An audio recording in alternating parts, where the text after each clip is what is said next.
Let's play a game. I'm going to describe a statue, and you tell me which one you think it is. This statue stands in the harbor of an island, represents a hard-won, free and collective state, and holds a torch up high for all to see. Were you thinking of the Statue of Liberty? Ah yes, just like that other raven from the Disney Channel show, I too possess the skills that are sometimes unexplainable. The Statue of Liberty is one of the most popular and recognizable statues in the world. But did you know that the designer of this iconic statue, Frédéric Auguste Bartholdi, was inspired by a wonder of the ancient world? We've finally made it to the Colossus of Rhodes on our journey through these 7 wonders of the ancient world. Let's get into it. The island of Rhodes is located off the southwest corner of Asia Minor, or modern-day Turkey. For a long time, the island was divided up into 3 territories and ruled from the cities of Lalissos in the north, Lindos in the east, and Kamiros on the west. For some reason that historians are still not sure of, these 3 city-states combined forces and built a capital city on the north tip of the island and named it Rhodes. And it is here that they built 5 harbors. I don't know if they actually needed that many or why they needed that many harbors for such a small island, but there you have it, they built 5. The island changed who they were allied to multiple times throughout its history, from joining the Second Island Confederacy that was formed by Athens in 377 BCE, but then siding with the Persians when Alexander the Great was besieging Tyre, but then when it became clear that Alexander was going to win, they scurried on over to his side to protect themselves. They were really trying to beat the system. When Alexander the Great died, Rhodes sided with Ptolemy in Egypt for commercial reasons, but Antigonus, another of Alexander's generals who ended up taking over Phrygia and Macedonia, wasn't very happy about that. In 307 BCE, Antigonus asked the Rhodians to join him in his war against Ptolemy. Because they liked all of the money that they were getting from trade with Ptolemy, they refused. But this refusal resulted in what would become a fight for their freedom and a stand against the tyranny of monarchy. The Siege of Rhodes took place in 305 BCE and was led by Antigonus's son Demetrius, who was known as Poliorcetes, the Besieger. You know you mean business when your main man is called the Besieger. Stuff's about to go down. Demetrius showed up with 40,000 soldiers, 30,000 workmen, 200 warships, and 170 transport ships. He even had siege engines, one of which was an armored tower equipped with catapults and slingers that was called the Taker of Cities. Talk about your overkill for such a tiny island. I feel like Demetrius was definitely compensating for something with that big tower, if you know what I mean. But even with all his troops, Mr. Besieger was no match against the spunky underdog who was filled with the dream of independence. It really sounds like I'm framing it like the American Revolution, but it's just a coincidence, trust me. It's not like fighting against your foreign overlords is a new thing, and it just gets framed that way in the American narrative a lot because of just how much that is the United States of American identity. And before you come at me for being unpatriotic or something, may I remind you that I am Canadian.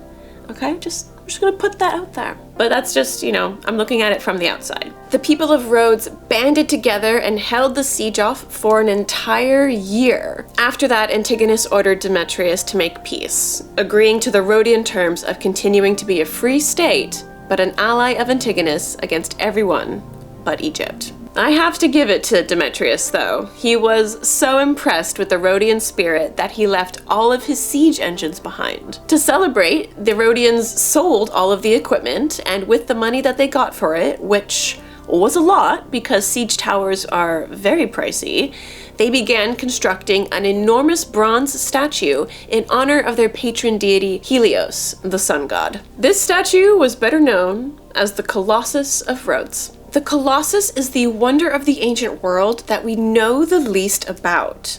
We don't know where it stood or what it looked like, But by using ancient sources, we have been able to come up with some pretty educated guesses. We know for certain that the sculptor who created the Colossus was Chares of Lindos, and it was built between 294 and 282 BCE. He did such a monumental job that the term Colossus, which was originally just a word for any statue or statuette, came to be used for only gigantic statues. That's a pretty colossal career achievement, if I do say so myself. Anyone? We have 16 references to the Colossus of Rhodes from ancient writers, but only 3 people have given us anything that we can go off of: Strabo, Pliny the Elder, and Philo of Byzantium. We also have another source, which is a poem that is believed to have been the dedicatory inscription that was on the statue itself. Let's start with the basics. What did the Colossus of Rhodes look like? Well, we actually know very little about that. Pliny the Elder says the statue was 70 cubits, or 33 meters, or 110 feet high. It took 12 years to construct and cost 300 talents to make, which equates to 78 million USD if one online ancient money converter is correct, or $6 million if we trust the book resource that I got the original conversion from and adjusted for inflation from 1988. That's a very big difference, I know, but either way, this statue was expensive. Expensive doesn't always get you permanence though. 56 years after the Colossus was erected, an earthquake hit Rhodes and it toppled the statue. Even though it was in ruins, Pliny still talks about it as a marvel. He says that few people could get their arms around Helios's thumb, and that the fingers were larger than most statues. Just that. Where limbs were broken off, you could see inside of them, and inside were these just huge cavities, and there were giant rocks inside that were used to steady it when it was being erected. Strabo said that it was broken off at the knees and that it wasn't rebuilt after the earthquake because an oracle advised them not to, and in the ancient world, you never disobey an oracle. Bad news bears if you do. From these 2 accounts, we can assume that Helios was standing in an upright position and was probably naked because a lot of ancient Greek statues were naked. It was a thing. Scholars have even gone further with their ideas as to how it looked, suggesting it was more of a column shape, similar to the Kouros statues from Archaic Greek, which dated from around the 8th century BCE to the 5th century BCE. A little bit of a throwback, if you will. This means that the Colossus possibly looked very stiff, standing straight-legged with his legs together, and holding the torch in one hand and a spear in the other. Helios is often depicted with a torch, so this would be something added to the statue, so those who couldn't read the inscription on the statue knew who exactly they were looking at. The Colossus's head was probably similar to how it was depicted on Rhodian coins, surrounded by the sun's rays. So we've got a torch, a crown with sun-like rays coming out of it. Yeah, it's starting to look more and more like the Statue of Liberty, isn't it? Both statues were actually quite similar in height, with the Statue of Liberty coming in just about 13 meters higher than the Colossus of Rhodes. Cool, so we probably know what it looked like, but how did the ancient Rhodians build such a massive statue? For that, we turn to Philo of Byzantium. He said that the statue used so much bronze that the bronze industry of the entire world was involved, and it seemed likely that its construction led to a bronze shortage for a time. They really weren't messing around with this statue, were they? The Colossus wasn't solid bronze, of course. Philo says there was an iron framework and squared blocks of stone inside, constituting like an inner frame or fortification that made the statue a lot more stable. Philo was so impressed by the engineering, which of course is one of the main categories that are considered when calling something a wonder of the ancient world,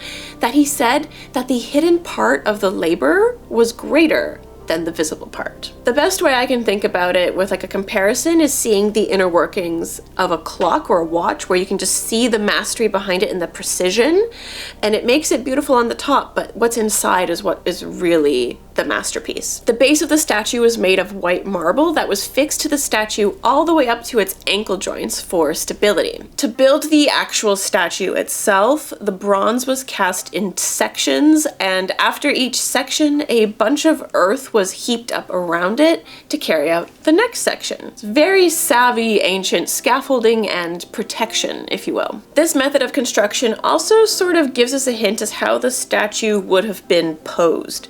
If dirt was built up around it like that, it probably didn't have any outstretched arms, for example, except for the one that's just directly up and probably holding a torch. It probably also didn't have any sort of like straddling of legs. It was just quite cylindrical, essentially. The exact location of the Colossus of Rhodes is still unknown to this day. There have been a number of attempts to locate it, and many have guessed that it was in the bazaar just southeast of the main harbor. Now, when you personally think of the Colossus of Rhodes, you probably imagine this image of it straddling the harbor, and the description I've mentioned so far probably has confused you a little bit. The belief that the statue straddled the harbor doesn't actually come from ancient sources, but from an Italian pilgrim by the name of Martoni, who visited Rhodes in 1394 and again in 1395. He claimed that one foot was where the Church of St. Nicholas was at the eastern entrance of the port. This is the port of St. Nicholas today, and that the other foot was on the other side of the harbor entrance. So it was straddling the harbor, like we do see in a lot of these ancient depictions of it. But this is just impossible.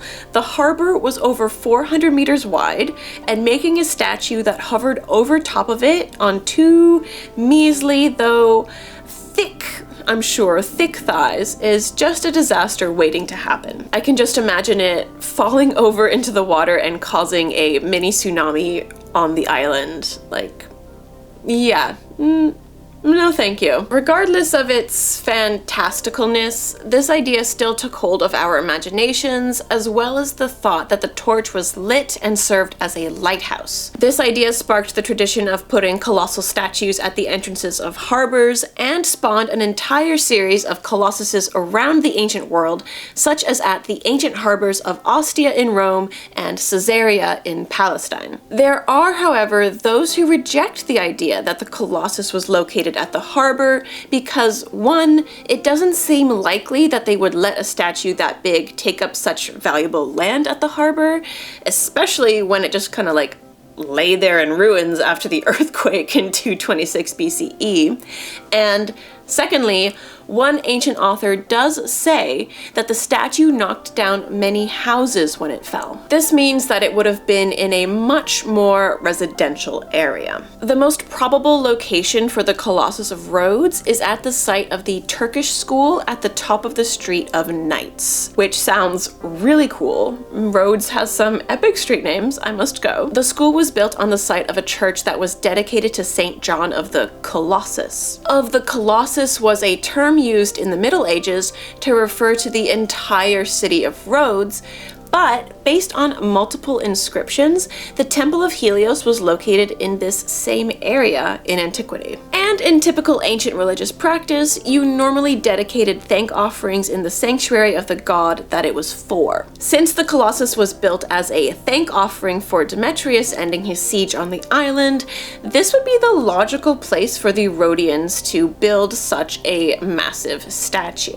We also have found ancient masonry around the base of the Turkish school, and remains of ancient walls have been found outside of the gates, so this may be evidence for the ancient foundations for the Temple of Helios. Despite its fame and grandeur, the Colossus of Rhodes was the shortest lived of the ancient wonders. It didn't even last 60 years. As we talked about earlier, it was toppled by an earthquake in 226 BCE, it broke off at the knees, and then people were so upset about about its destruction, and it was so well known that Ptolemy III of Egypt even offered to pay for its restoration. But as I mentioned earlier, no one wants to go against the wishes of an oracle, so the Colossus lay on the ground, decaying for nearly 900 years. Even though it was broken, people still traveled from far and wide to see it, and even climbed around it to look inside. It's just like how you and I visit ancient sites today and get to see the inner workings of a lot of their buildings.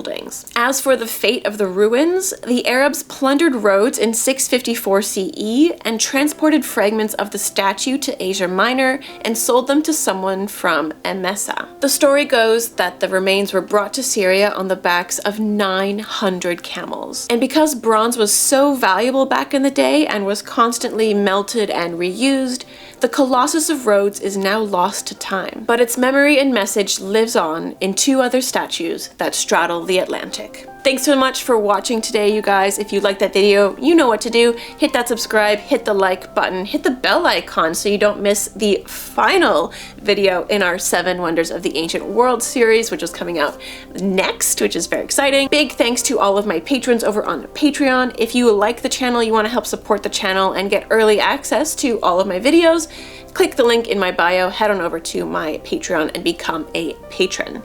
Here are all of my socials. And as always, stay dirty, my friends.